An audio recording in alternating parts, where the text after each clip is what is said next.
Hello students, how are you? Okay, fine ही होंगे आप। आशा आपसे यही है। घर में रहें, सुरक्षित रहें, सेफ रहें, stay home.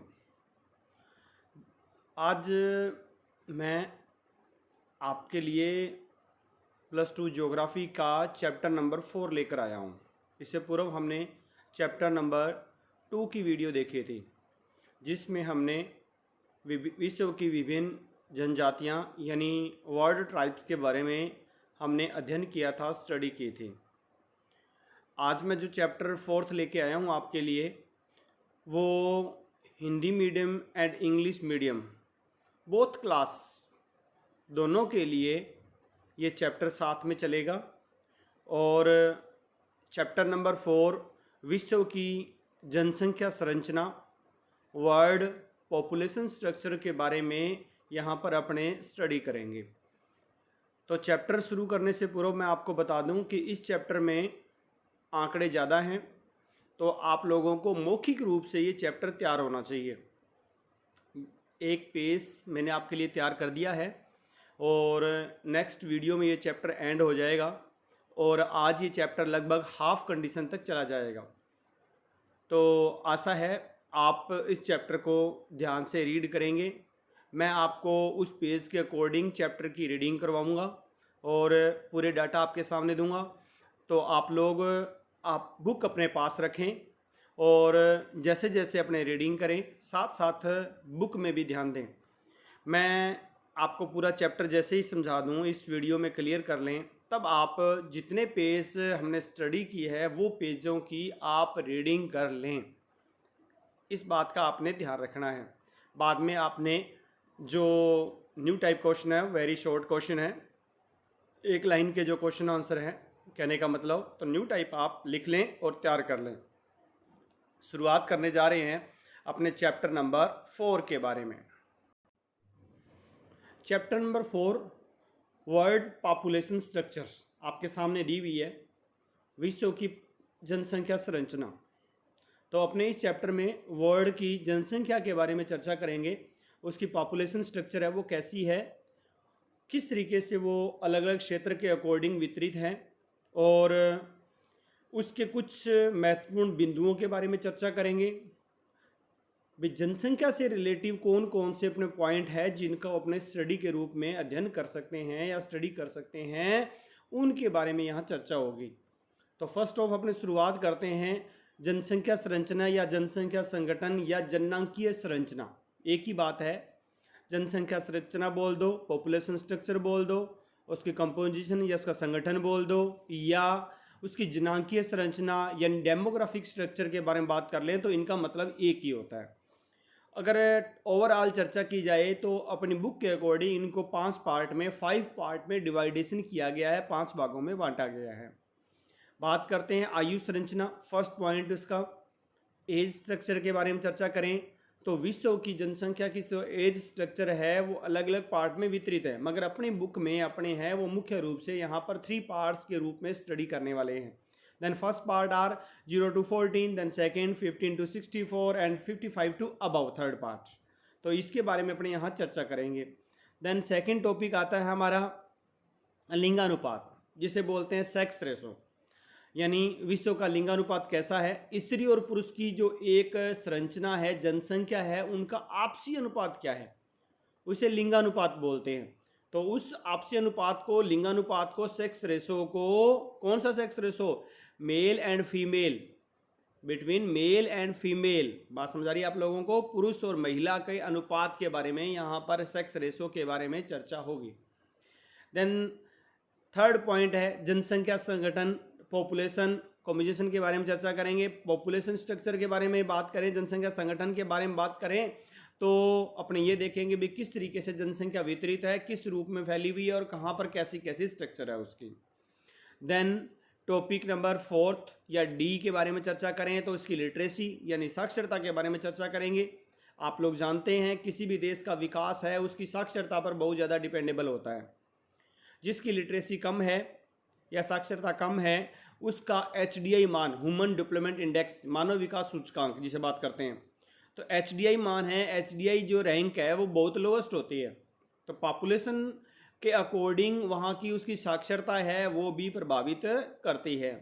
Then last point, व्यवसायिक संरचना यानी ऑक्यूपेशनल स्ट्रक्चर के बारे में चर्चा करेंगे। वो लोग किस प्रकार के काम धंधों में जुड़े हुए हैं, किस प्रकार का व्यवसाय करते हैं और उनकी आंतरिक संरचना है वो कैसी है, यानी वो किस किस पार्ट में वर्क कर रहे हैं, उनका डिवाइडेशन क्या है, उसके बारे में यहाँ चर्चा होगी। तो अपने आप लोगों ने याद रखना है, विश्व की जो पॉपुलेशन है उसकी जनसंख्या संरचना है, जनसंख्या संगठन है, जनांकीय संरचना है, मतलब एक ही है। और यानी पॉपुलेशन स्ट्रक्चर, कंपोजिशन कह दो, डेमोग्राफिक स्ट्रक्चर कह दो, मतलब एक ही है। इसको 5 पार्ट में 5 भागों में बांटा गया, आयु संरचना, लिंगानुपात, जनसंख्या संगठन, साक्षरता, व्यावसायिक संरचना। और यानी कहने का मतलब एज स्ट्रक्चर, सेक्स रेशो, उसका क्या हो सकता है, पॉपुलेशन कंपोजिशन कैसा है, लिटरेसी कैसी है, ऑक्यूपेशन स्ट्रक्चर कैसी है, तो ये अपने चर्चा करने वाले हैं। आगे चर्चा करें उसकी आयु संरचना के बारे में चर्चा करें तो वर्ल्ड को अभी हमने बात की भी 3 भागों में बांटकर अपने अध्ययन कर रहे हैं। 3 एज ग्रुप डिवाइडेशन किया गया है, 3 भागों में बांटा गया है। 0 से 14 साल वाले, 0 to 14।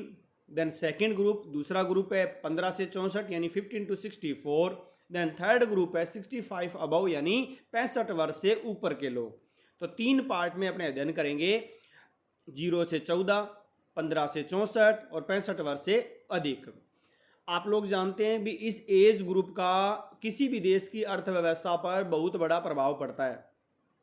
नॉर्मल सी बात है, जिनमें 15 से 64 आयु वर्ग ज़्यादा है, मतलब कार्यशील जनसंख्या का अनुपात ज़्यादा है, वहाँ पर देखा जाए तो उस देश का जो अर्थव्यवस्था है उसकी एक सुदृढ़ प्रणाली होगी जिसका इफेक्ट उस देश पर पड़ेगा।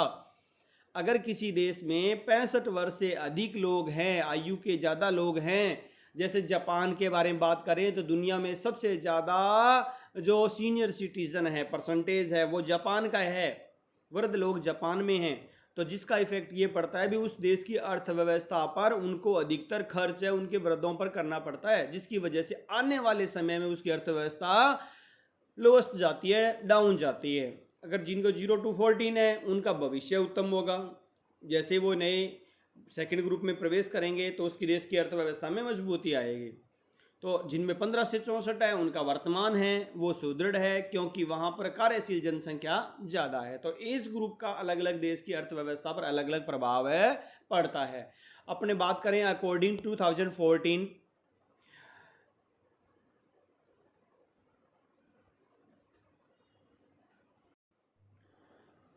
में एक आपने थोड़ा सा पढ़ा होगा, न्यूज़पेपर वगैरह में कुछ आया था, उसमें जनसंख्या संरचना के बारे में और विश्व की कार्यशील जनसंख्या के बारे में काफ़ी एक बहस चली थी, जिसके अंदर ये चर्चाएं की गई थी भी अलग अलग देशों में कार्यशील जनसंख्या का अनुपात कैसा है, जापान पे बैड इफेक्ट पड़ रहा है क्योंकि वृद्ध ज़्यादा हैं, तो ये कई इफेक्ट देखने को मिलते हैं। मगर अपने जो बुक है, अपने बुक में अपने जो आंकड़े पढ़ने वाले हैं 2004 के आंकड़े पढ़ने वाले हैं, यानी अकॉर्डिंग 2004, उसमें देखा जाए तो उसमें चर्चा करते हैं अपने।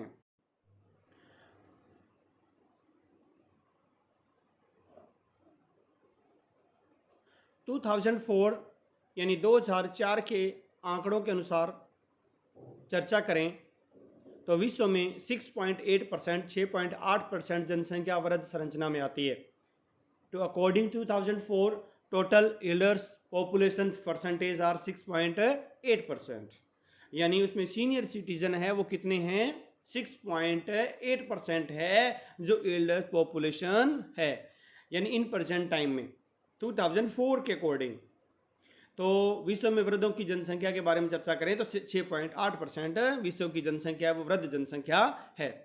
अगर यही बात अपने चर्चा करें यूरोप में तो यूरोप में 14.6, उत्तरी अमेरिका के अंदर बात करें तो 12.5%, अफ्रीका में 3.2%।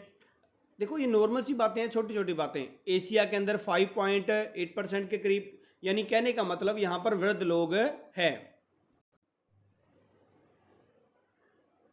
विश्व में अगर इसी को डिवाइडेशन कर दिया जाए, अलग अलग देशों के अकॉर्डिंग चर्चा की जाए तो मुख्य रूप से जो 5 बड़े देश हैं जो वृद्धों के बारे में है उनके बारे में चर्चा की जाए तो यहाँ पर मुख्य रूप से अपने 4 देशों के बारे में चर्चा करने वाले हैं। आपके बुक में 4 देश दिए गए हैं। 4 देशों के अकॉर्डिंग, 4 कंट्रीज के according highest percentage of senior citizen, मेरी बात समझ आ रही है आपको, वृद्ध में के मामले में सर्वाधिक विश्व में जो देश हैं, सर्वाधिक वृद्धों वाले देश हैं, वो कौन से हैं? 4 देशों के बारे में चर्चा कर रहे हैं। फर्स्ट ऑफ जापान, जहाँ 18.27%, 18.27% लोग वृद्ध हैं। Then second Germany 17.17। फ्रांस के बारे में बात की जाए तो 16.21%, और ब्रिटेन के बारे में बात की जाए तो 15.9% लोग हैं वो वृद्ध हैं। तो आप लोगों को ये आंकड़े याद रखने हैं। विश्व में सर्वाधिक वृद्ध जनसंख्या है वो सबसे ज़्यादा है वो जापान की है 18.27%, जर्मनी की 17.17%, 17%, फ्रांस की 16.21% और ब्रिटेन की 15.9% जनसंख्या है वो वृद्धों के मामले में आती है। तो विश्व में टोटल पॉपुलेशन के अकॉर्डिंग ये आकलन किया गया, या वृद्धों के अकॉर्डिंग उनको 65% अबव जो ग्रुप बनाया गया उसमें ये वृद्धों की जनसंख्या का आकलन है। अकॉर्डिंग 2004, याद रखना आपने, according 2004 total elders percentage are 6.8%, then highest percentage of senior citizen in Japan, then second position are Germany, third France, fourth Britain। ये आप लोगों को लर्न करना है। जापान, जर्मनी, फ्रांस, ब्रिटेन, ये 4 कंट्रियां अपने इसके अंदर रीडिंग कर रहे हैं और जिनमें हाईएस्ट परसेंटेज है। अगर इन्हीं को अपने विकसित और विकासशील देशों के अंदर, डेवलपमेंट कंट्रीज और जो डेवलप्ड कंट्रीज हैं उनके बारे में चर्चा करें, विकसित देश वो जिनकी अर्थव्यवस्था सबसे मजबूत है, जैसे अमेरिका है, विकासशील जैसे भारत हैं, बात समझ आ रही है आपको मेरी? तो विकसित देश हैं उनके अकॉर्डिंग बात की जाए तो तीनों ग्रुपों के बारे में बात करें तो वहाँ 18.3%, 18.3% 0 to 14 एज के आते हैं, 15 to 64 में 67.1% आते हैं, 65 अबव में 14.6% आते हैं, और विकासशील देश है वहाँ पर 32.2% 0 to 14 है, क्योंकि पॉपुलेशन जनसंख्या संगठन है, जनसंख्या की जो संरचना है, जनसंख्या है वो यहाँ ज़्यादा बढ़ रही है, तो 0 से 14 वर्ग यहाँ ज़्यादा है। जैसे विकसित देशों ने पॉपुलेशन पर कंट्रोल किया है। 15 से 64 वर्ष में इनका नंबर आता है 62.6%, देन 65 अबव के अंदर आता है 5.2%। तो बात की जाए तो विकसित देशों के अंदर कार्यशील वर्ग ज़्यादा है, मगर भविष्य में हो सकता है इनमें वृद्धि ज़्यादा हों, जैसे जापान आ गया है वर्तमान में। इसी तरीके से विकासशील देशों में बात की जाए, विकासशील देशों में कार्यशील जनसंख्या ज़्यादा है, मगर भविष्य में भी उनके पास 32.2% लोग हैं जो कार्यशील आयु वर्ग में आने वाले हैं। तो कहने का मतलब ये है भी विकासशील देशों की भी अर्थव्यवस्था एक सुदृढ़ तरीके से बढ़ रही है। तो ये आप लोगों ने जनसंख्या की संरचना के बारे में बात की, तो आप लोगों ने 3 एज ग्रुप पढ़ लिए, तीनों एज ग्रुप के अकॉर्डिंग आपने अलग अलग डिवाइडेशन किया, और सीनियर सिटीजन वर्ल्ड के अंदर आपने पढ़ा 6.8% है, उसके अकॉर्डिंग में देखा जाए तो 4 कंट्रियों के बारे में बात कर ली हमने, जापान, जर्मनी, फ्रांस और ब्रिटेन के बारे में।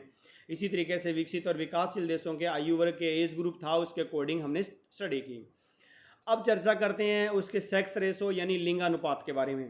तो विश्व में अगर लिंगानुपात है वो कई देशों में, भिन्न भिन्न देशों में अलग अलग तरीके से ज्ञात करते हैं। देखो लिंगानुपात, सेक्स रेशो के बारे में चर्चा करें तो ये मेल और फीमेल दोनों का अनुपात है, दोनों का क्या है, रेशो है, और जिसे 1000 से मल्टीप्लाई कर निकाला जाता है। ये आप लोगों को याद रखना है। विश्व में क्या करते हैं, पुरुषों की जनसंख्या को महिलाओं की संख्या से भाग देते हैं, यानी मेल को फीमेल से डिवाइडेशन करते हैं, number of male number of female into 1000। ये आप लोगों को लर्न करना है। देन भारत में निकाला जाता है, उसमें उल्टा है, अपने बोलते हैं ना 1000 पुरुषों के पीछे इतनी स्त्रियां हैं, तो क्या है भारत में कैसे निकालते हैं, स्त्रियों की संख्या को यानी नंबर ऑफ फीमेल डिवाइडेशन पुरुषों की जनसंख्या यानी नंबर ऑफ मेल से डिवाइडेशन करके, डिवाइड करके इनटू मल्टीप्लाई 1000 करके 1000 गुणा करके जनसंख्या का जो लिंगानुपात है वो निकाला जाता है। तो कहने का मतलब है विश्व में जो लिंगानुपात ज्ञात करते हैं, कई देशों में वो पुरुषों की संख्या को स्त्रियों से भाग देकर निकालते हैं, भारत में स्त्रियों की संख्या को पुरुषों की संख्या से भाग देकर डिवाइड कर निकाला जाता है। अगर यही चर्चा करें अपने विश्व के लिंगानुपात के बारे में, तो विश्व का आज जो लिंगानुपात है वो 985 यानी 985 है, प्रति 1000 पुरुषों पर स्त्रियों की संख्या को दर्शाता है ये बात। तो आप लोगों ने याद रखना है, वर्ल्ड सेक्स रेशो इज 985। विश्व का जनसंख्या का जो लिंगानुपात है, मेल फीमेल का, पुरुष महिला का अनुपात, वो 985 है, यानी 1000 पुरुषों पर 985 महिलाएं हैं। अगर बात की जाए यही अपने अलग अलग महाद्वीपों के अकॉर्डिंग, तो एशिया का सब लिंगानुपात आता है वो 1002 आता है, अफ्रीका का 957 है, यूरोप का जो लिंगानुपात है वो 1072 आता है, लैटिन अमेरिका का 1018 है, नॉर्थ अमेरिका का, उत्तरी अमेरिका का 1027 है, ओशिनिया का 990 है। तो आप लोगों को याद रखना है, ये जो आंकड़ा आपके पास दिया गया है वर्ल्ड सेक्स रेशो है, ये आंकड़ा है विश्व लिंगानुपात का जो आंकड़ा है वो 2004 की रिपोर्ट का है। 2000 according 2004 sex ratio is okay. इसमें वर्ल्ड 985। सबसे ज़्यादा महाद्वीपों में चर्चा की जाए तो सबसे ज़्यादा किसका? यूरोप का। कितना? 1072, यानी पुरुष 1000, महिलाएं 1072। बात समझ आ रही है आपको? पुरुषों की संख्या कम है, महिलाओं की संख्या ज़्यादा है। दूसरे नंबर पर बात की जाए तो नॉर्थ अमेरिका, उत्तरी अमेरिका 1027। तीसरे नंबर पर बात की जाए लैटिन अमेरिका 1018। चौथे पे बात की जाए तो एशिया 1002। ये जरूर है भारत इसके विपरीत है, जहां पर पुरुषों के मामले में महिलाओं की संख्या कम है। ये आप लोगों को याद रखना है।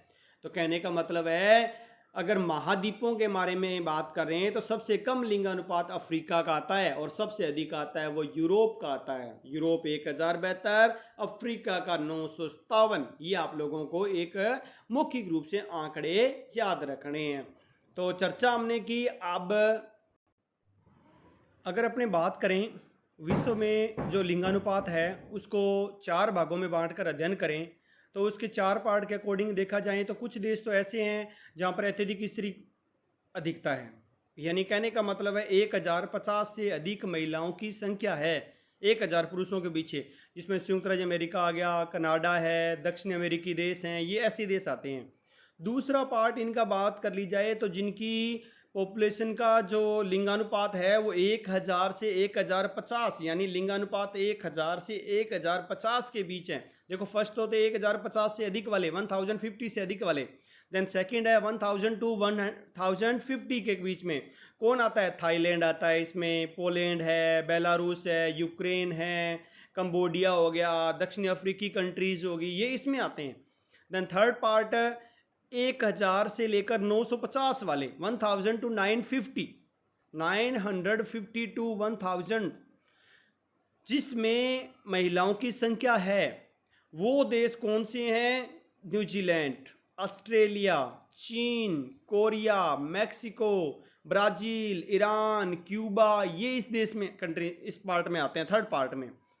फोर्थ पार्ट में कौन आता है? मेन कौन? इंडिया। अत्यधिक पुरुष अधिकता, जहां पर सर्वाधिक मेल ग्रुप है, यानी मेल यानी पुरुषों की संख्या अधिक है, उसमें कौन आता है? जिनकी जनसंख्या का लिंगानुपात 950 से भी कम है, यानी सबसे बड़ा देश इसमें प्रतिनिधित्व करने वाला देश कौन सा है? इंडिया है। तो आप लोगों को 4 पार्ट में अध्ययन करना है। फर्स्ट पार्ट नीचे का जो फोर्थ, सबसे नीचे का फोर्थ पॉइंट है वो है 950 से कम, down 950। Then second part under 2, 950 to 1000। Then third part 1000 to 150, 1050, then 1050 above. तो आप लोगों ने याद रखना है 1050 से अधिक, 1050 से 1000, 1000 से 950 और 950 से कम वाले। तो इंडिया कौन से ग्रुप में आता है?